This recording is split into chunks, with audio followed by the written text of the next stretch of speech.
रजिया सुल्तान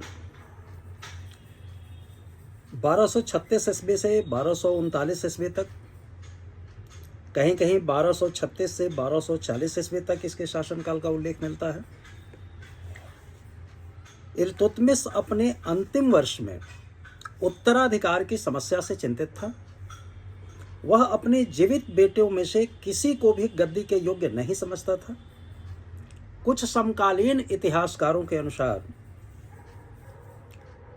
इस विषय पर चिंतापूर्वक सोचने के बाद उसने अंततः अपनी बेटी रजिया को तख्त का उत्तराधिकारी बनाने का फैसला किया था। उसने अमीरों यानी कुलीनों और धर्मशास्त्रियों उलमा को भी इस नामजदगी पर सहमत करा लिया।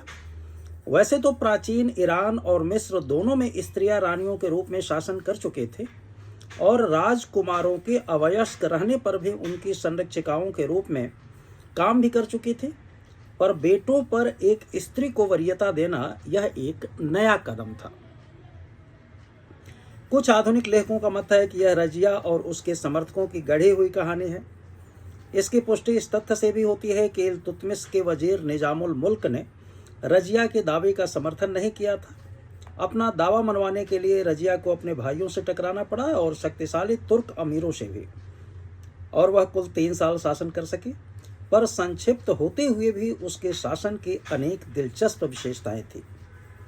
यह राजतंत्र और उन तुर्क सरदारों के बीच एक सत्ता संघर्ष का आरंभ था, जिनको कभी कभी चलीशा या चहलगानी भी कहा जाता था। फिरोज शाह के अल्पकालीन शासन के समय में हुए साम्राज्य में विद्रोह और अराजकता का लाभ रजिया ने उठाया। ये बात सही है। शाह तुर्कान से उसके संबंध अच्छे नहीं थे क्योंकि शाह तुर्कान ने उसे मरवाने का प्रयास किया था। रजिया लाल वस्त्र पहनकर, जो उन दिनों न्याय की याचना करने वाले पहनते थे, जुमे की जूहर की शुक्रवार के मध्याह्न नमाज के लिए जुटी जनता के सहायता मांगे और उनसे वादा किया कि यदि वह उनकी उम्मीदों पर खरा न उतरी तो जनता को उसे पदच्युत करने का अधिकार होगा। जन समूह ने महल पर आक्रमण कर शाह तुर्कान को कैद कर लिया और रजिया सुल्तान को गद्दी पर बैठा दिया। बड़ी दिलचस्प कहानी है। दिल्ली के तख्त पर रजिया के राज्यारोहण की इस घटना की 2 आश्चर्यजनक विशेषताएं थी। यद्यपि महिलाओं ने रानियों के रूप में प्राचीन ईरान तथा मिस्र में शासन किया था और नाबालिग राजकुमारों के शासनकाल में राज्य की कमान संभाली थी, फिर भी पुत्रों के रहते हुए एक पुत्री का राज सिंहासन के लिए मनोनीत करना एक क्रांतिकारी कदम भी था और एक नया कदम भी था। दिल्ली सल्तनत के इतिहास में पहली बार दिल्ली के जनता ने उत्तराधिकार के प्रश्न पर स्वर्ण निर्णय लिया और उलेमा वर्ग की उपेक्षा की गई थी। इस प्रकार रजिया दिल्ली की सल्तनत के तख्त पर बैठने वाली पहली महिला सुल्तान थी। चूंकि दिल्ली की जनता, वहां की सेना और उत्तराधिकारियों के समर्थन से रजिया सुल्तान बने थे, इसलिए रजिया जब तक राजधानी में रही उनको जनता का पूर्ण समर्थन मिला और कोई विद्रोह सफल नहीं हुआ। इस राज्यारोहण से स्वभावतः प्रांतीय राज्यपालों, जो तुर्क शासक वर्ग के अत्यंत शक्तिशाली दल थे तथा जिन्हें चहलगानी कहा जाता था, को ऐसा लगा कि उनकी उपेक्षा कर उन्हें अपमानित किया गया है। परिणाम स्वरूप रजिया के शासन के प्रारंभ से ही उनके विरोध का सामना करना पड़ा। रजिया के विरोध का झंडा सर्वप्रथम वजीर निजामुल मुल्क जुनैदी ने उठाया था। इजुद्दीन मोहम्मद सालारी, ये बदायूं का राज्यपाल था। इजुद्दीन कबीर खां अयाज सैफुद्दीन कुची मुल्तान का था। अलाउद्दीन जानी लाहौर का राज्यपाल था, ने उसका समर्थन किया। उन सब ने मिलकर रजिया का विरोध करने का निश्चय किया और प्रत्येक दिशा से दिल्ली की ओर कूच किया। विद्रोह को दबाने के लिए रजिया ने दिल्ली के बाहर यमुना के किनारे अपना सैनिक शिविर लगाया। शीघ्र ही उसने सालारी एवं कबीर खां अयाज को गुप्त रूप से अपनी ओर मिला लिया तथा अन्य विद्रोहियों को बंदी बनाने की योजना बनाई। किंतु विद्रोहियों को इस षड्यंत्र की गंध मिल गई और वे शिविर छोड़कर भाग खड़े हुए। सैफुद्दीन कुची और उसका भाई पकड़ा गया और मारा गया। अलाउद्दीन जानी भी पकड़ा गया और उसका सिर काट करके दिल्ली लाया गया। निजामुल मुल्क जुनैदी सिरमौर की पहाड़ियों में भाग गया, जहां उसकी मृत्यु हो गई। इस प्रकार रजिया ने कुशलता से अपने विरोधियों को कुचल डाला। मिनहाज के नाम के एक इतिहासकार हुए हैं, उनके शब्दों में लखनौती से देवल तक के समस्त मलिकों व अमीरों ने रजिया की सत्ता स्वीकार कर ली थी। रजिया ने पर्दा त्याग दिया और पुरुषों के समान कूबा अर्थात कोट और कुलाह अर्थात टोपी पहनकर जनता के सामने आने लगी। वह सार्वजनिक रूप से हाथी पर सवार होकर बाहर निकलने लगी। दिल्ली के अन्य शासकों की भांति शासन करने लगी। उसने नायब वजीर मुहज्जुबुद्दीन को वजीर, मलिक हसीन गोरी को नायब लश्कर मतलब सेना का प्रधान, इख्तियारुद्दीन ऐतगीन को अमीर हाजिब दरबारी शिष्टाचार की देखरेख करने वाला और मलिक जमालुद्दीन याकूत को अमीर आखुर अर्थात शाही अश्वशाला का अध्यक्ष नियुक्त किया। याकूत अबिशीनिया का निवासी यानी गैर तुर्क था तथा इस पद पर अब तक तुर्क अधिकारी की ही नियुक्ति होती थी। नतीजतन इस नियुक्ति से तुर्क अधिकारी नाखुश हुए। रजिया द्वारा तथाकथित नारी मर्यादा का उल्लंघन कर मर्द शासक की भांति शासन का कामकाज देखने एवं राजकीय पदों पर गैर तुर्कों को नियुक्त करने से तुर्क अमीरों के मन में खटास पैदा हो गई और वे रजिया को उखाड़ फेंकने की योजना बनाने लगे। 1240 ईस्वी में कबीर खां अयाज, जो सामान्यतः हजार मर्दा कहलाता था, उसने लाहौर में विद्रोह कर दिया पर असफल रहा। उसे उसकी इक्ता से हटा दिया गया। रजिया जब लाहौर में कबीर खां के विद्रोह को दबाने में व्यस्त थे, उस दरमियान एतगीन ने अल्तुनिया, जो इल्तुतमिश की मृत्यु के समय मात्र सरे छत्रदार अर्थात शाही छत्र उठाने वालों का मुख्य अधिकारी था तथा जिसे रजिया ने पहले बुलंदशहर का और बाद में भटिंडा का गवर्नर नियुक्त किया था, से हाथ मिला लिया। ऐतगीन ने अल्तुनिया के पास यह संदेश भेजा कि यदि वह विद्रोह कर देगा तो ऐतगीन शेष स्थिति संभाल लेगा। अप्रैल 1240 ईस्वी में अल्तुनिया के विद्रोह को दबाने के लिए रजिया भटिंडा की ओर बढ़ी। भटिंडा के दुर्ग के सामने पहुंचने पर उसकी अपनी सेना के कुछ तुर्क अधिकारी, जो गुप्त रूप से अल्तुनिया से मिले हुए थे, ने विद्रोह कर दिया। इस विद्रोह में याकूत की हत्या कर दी गई और रजिया को बंदी बना लिया गया।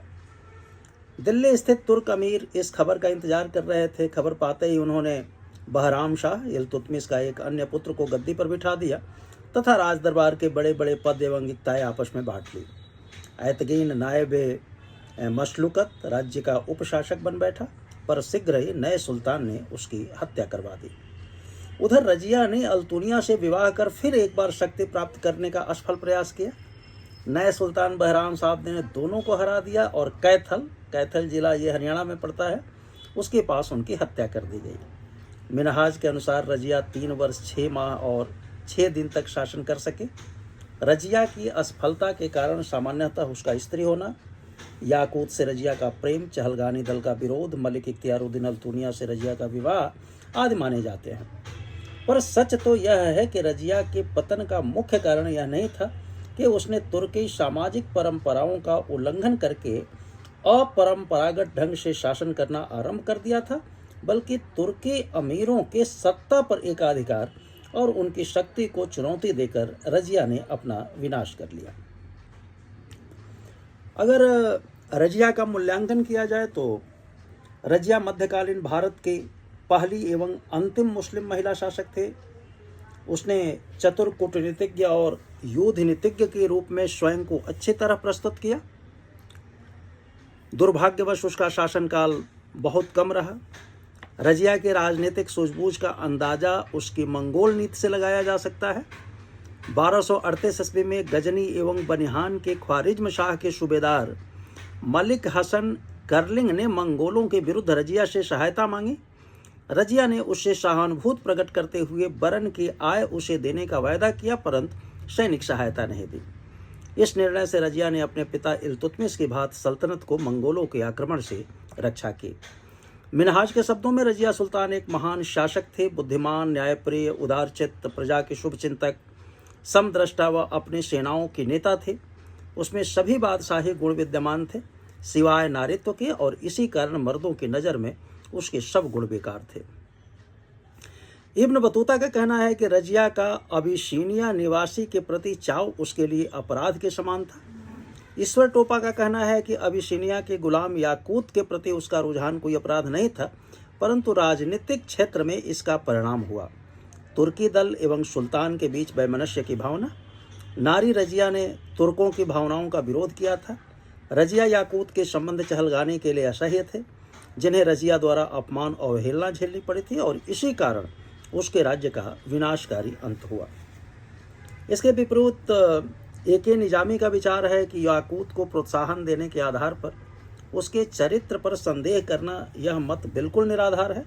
रजिया का स्वयं शासन संभालने व गैर तुर्कों को प्रतिष्ठित करके अपना एक अलग दल करके उसे चहलगानी दल के बराबर खड़ा कर शक्ति संतुलन का प्रयास उसके पतन का कारण था। इस बात से इनकार नहीं किया जा सकता कि इल्तुतमिश के उत्तराधिकारियों में वह सबसे श्रेष्ठ थी। समग्रतः रजिया का शासनकाल सीमित होने पर भी अत्यंत महत्वपूर्ण था। सर्वप्रथम किसी महिला द्वारा राज सत्ता के उपभोग का यह एकमात्र उदाहरण था। दूसरी बात यह कि रजिया एक ऐसे सुल्तान का एकमात्र उदाहरण थे जिसे जनता ने सुल्तान की गद्दी पर आसीन किया। तीसरी बात यह कि रजिया ने सर्वप्रथम तुर्क सामंत वर्ग की शक्ति को तोड़ने एवं गैर तुर्क सामंत वर्ग की शक्ति को संगठित करने का प्रयास किया। इस दृष्टिकोण से वह अलाउद्दीन खलजी और मोहम्मद बिन तुगलक की अग्रगामी थी। रजिया ने अपनी योग्यता एवं चतुरता से सिंध से बंगाल तक विस्तृत दिल्ली सल्तनत को अक्षुण्य बनाए रखा। रजिया के बाद की अगर बात करें बच्चों, तो रजिया का अंत तुर्क मलिकों व अमीरों की सफलता थी। उसके बाद चहलगानी दल ने सुल्तानों को पदासीन करके और पदच्युत करने का अधिकार पूर्णतः अपने हाथ में ले लिया। उन्होंने सुल्तान के पद पर खुद काबिज होने का प्रयास तो नहीं किया, मगर वे सुल्तान की निरंकुशता को कम करने में कामयाब रहे। सुल्तान की शक्ति के मार्ग में वे बाधा बन गए। उसके कार्यों को वैधानिक सीमाओं में नियंत्रित करने में वे सफल रहे। सुल्तान केवल एक कठपुतली बनकर रह गया जो पूरी तरह चहलगानी की कृपा पर निर्भर था, किंतु उन्होंने सुल्तान का पद इल्तुतमिश के परिवार के लिए सुरक्षित रखा। अब इसमें मुइजुद्दीन बहराम शाह का नाम आता है, जो 1240 से 42 ईस्वी तक ये शासन किए। नायब ए मुलक्कत पद का सृजन रजिया की स्वतंत्र रूप से शासन करने की नीति से अमीर अधिकारी यह महसूस करने लगे कि सुल्तान का शासन पर कोई प्रभावशाली नियंत्रण न रखा जाए और शासन की वास्तविक शक्तियाँ उन्हीं में से किसी एक के हाथ में रहनी चाहिए। इस हेतु उन लोगों ने एक नया पद नायब ए ममलुकत या नाइब ए मामलिकत राज्य का उपशासक सृजित कर दिया था। बहराम शाह का चुनाव इसी शर्त पर किया गया कि वह इख्तियारुद्दीन एतगून को अपना नायब ममलुकत बनाए तथा निष्ठा की शपथ दोनों के प्रति ली जाए। मिनहाज के शब्दों में, यद्यपि बहराम शाह में अनेक प्रशंसनीय गुण थे, तथापि वह क्रूर और रक्त पिपासु शासक था। 2 मास के शासनकाल में उसने यह स्पष्ट कर दिया कि वही वास्तविक शासक है। यद्यपि वह योग्य नहीं था, तथापि हत्या करने में संकोच नहीं करता था। वह अपनी प्रतिष्ठा एवं विशेषाधिकारों को तुर्की सरदारों से समझौता करने को तैयार नहीं था। बहराम साहब के प्रति कुछ वफादार तुर्कों और दिल्ली की जनता ने विद्रोही सेना का सामना किया पर पराजित हुए। 10 मई 1242 ईस्वी को विद्रोही तुर्की सरदारों ने नगर पर अधिकार कर लिया और 13 मई 1242 ईस्वी को सुल्तान बहराम शाह की हत्या कर दी गई। इसके बाद अलाउद्दीन मसूद शाह शासक बनता है। इसका शासनकाल 1242 से 1246 ईस्वी के बीच में होता है। मलिक इजुद्दीन किस्लो खां, जिसे बलबने बुजुर्ग या ज्येष्ठ बुजुर्ग भी कहा जाता था, ने विद्रोहियों का नेता होने का दावा किया। उसने स्वयं को सुल्तान घोषित करना चाहा, परंतु तुर्क अमीर राजवंश में परिवर्तन नहीं चाहते थे। उनके विरोध के भय से किस्लो खां ने एक हाथी और नागौर की गवर्नरी के बदले सिंहासन पर से अपना दावा वापस ले लिया। अलाउद्दीन मसूद शाह को सुल्तान चुनकर अमीरों ने जनता से अनुरोध किया कि उसे शासक स्वीकार करें। उसे भी इस शर्त पर सुल्तान बनाया गया कि राज्य की सत्ता का उपयोग वह नायब ए ममलुकत के जरिए करेगा। मालिक कुतुबुद्दीन हसन को नायब ए ममलुकत बनाया गया। मुइजुद्दीन को वजीर बनाया गया और बाद में उसकी हत्या कर दी गई। कारण ताजिक यानी गैर तुर्क होना और तुर्की सरदारों को पदच्युत करने का प्रयास करना था। बहराम शाह के विरुद्ध विद्रोह में गयासुद्दीन बलबन ने सभी तुर्क व ताजिक विद्रोहियों में सबसे अधिक साहस दिखाया था, अतः उसे फांसी का इक्ता प्रदान किया गया। बाद में उसे अमीर हाजिब मतलब दरबारी शिष्टाचार की देखरेख करने वाला अधिकारी बनाया गया। इस प्रकार वह तुर्की सरदारों का नेता बन गया। मंगोल आक्रमणों की ओर तुर्की सरदारों का ध्यान लगाकर बलबन सत्ता पर अपना प्रभाव बढ़ाने लगा, अतः सुल्तानों के साथ सरदारों का संघर्ष नहीं हुआ। साथ ही अमीरों के आपसी झगड़े भी कम हो गए और यह समय बलबन की शक्ति निर्माण का काल था। 1245 ईस्वी में मंगोलों के विरुद्ध नीति के सफल होने के बाद बलबन का प्रभाव और अधिक बढ़ गया तथा इस अभियान से लाहौर, उच्छ और मुल्तान सुल्तान के अधिकार में आ गए। बलबन अपने साथ तुर्क सरदारों की ईर्ष्या के प्रति सावधान था, अतः जब उसने सुल्तान के पद पर नसरुद्दीन महमूद को बिठाने का षड्यंत्र किया तो उसने बिना कोई शर्त रखे सभी महत्वपूर्ण तुर्क सरदारों को अपनी ओर मिला लिया। जिस शांतिपूर्ण तरीके से अलाउद्दीन मसूद शाह को सिंहासन से हटाया गया, उससे स्पष्ट है कि वह अपनी प्रभुसत्ता पूरी तरह खो चुका था। 10 जून 1246 ईस्वी को उसका शासन समाप्त हुआ और उसे बंदी बना लिया गया। बंदी गृह में उसकी मृत्यु हो गई। इस प्रकार तुलनात्मक दृष्टि से अधिक शांतिपूर्ण अलाउद्दीन मसूद शाह का शासनकाल खत्म हो गया। इसके बाद नासिरुद्दीन महमूद आता है। शासन उसका 1246 से लेकर के 1265 ईस्वी तक। नसरुद्दीन महमूद इल्तुतमिश का पौत्र था। जब उसे अमीरों ने सुल्तान बनाया तो वह 17 वर्ष का था। 1236 से 46 ईस्वी के दौरान राजवंश के 4 राजकुमार गद्दी पर बिठाए गए और बाद में उनकी हत्या कर दी गई। यह इस नौजवान सुल्तान के लिए चेतावनी भी था। सुल्तान नसरुद्दीन महमूद ने यह महसूस किया कि उसके पहले जिन सुल्तानों की हत्या हुई उसका मुख्य कारण यही था कि उन्होंने तुर्की सरदारों की शक्ति का विरोध किया था। इसलिए सुल्तान ने अपने को तुर्की अमीरों के रहम करम पर छोड़ दिया। इतिहासकार इशामी लिखता है कि वह बिना उनकी पूर्व आज्ञा के अपनी कोई राय जाहिर नहीं करता था। वह बिना उसकी आज्ञा के हाथ पैर तक नहीं हिलाता था। वह बिना उनकी जानकारी के न पानी पीता था और न ही सोता था। 1249 ईस्वी में बलबन ने अपनी पुत्री की शादी सुल्तान नसरुद्दीन महमूद से कर अपनी स्थिति और सुदृढ़ कर ली। शादी के 2.5 महीने बाद बलबन का मनचाहा नियुक्तियां की गई। सुल्तान ने बलबन को नायबे ममलुकत बनाया तथा उसके नए पद को ध्यान में रखते हुए उसे उलुग खा अर्थात सर्वोच्च खान का खिताब दिया। 1252 ईस्वी तक सुल्तान नासिरुद्दीन ने वही किया जो बलबन ने चाहा, लेकिन 1252-53 ईस्वी लगभग 1 वर्ष सुल्तान नासिरुद्दीन ने वही किया जो इमामुद्दीन रैहान, भारतीय मुसलमान जो पहले हिंदू था और बाद में अपना धर्म बदलकर मुसलमान हो गया था, ने चाहा। बलबन को उसके प्रतिद्वंदी दल इमामुद्दीन रैहान, वकील राय भारतीय मुसलमान दल का नेता, कुतलुग खां तुर्की मलिकों का नेता, किशलू खां कुतलुग खां का दामाद व समर्थक व अन्य ने मिलकर 1252 ईस्वी में बलबन को नायब ए मुमल्लक ममलुकत पद से अपदस्थ करवा दिया। सुल्तान ने उन लोगों के इशारे पर बलबन को उसकी पुरानी इक्ता हासिल चले जाने की आज्ञा दी। मौजूदा हालात में आदेश का पालन करना ही बलबन ने श्रेयस्कर समझा।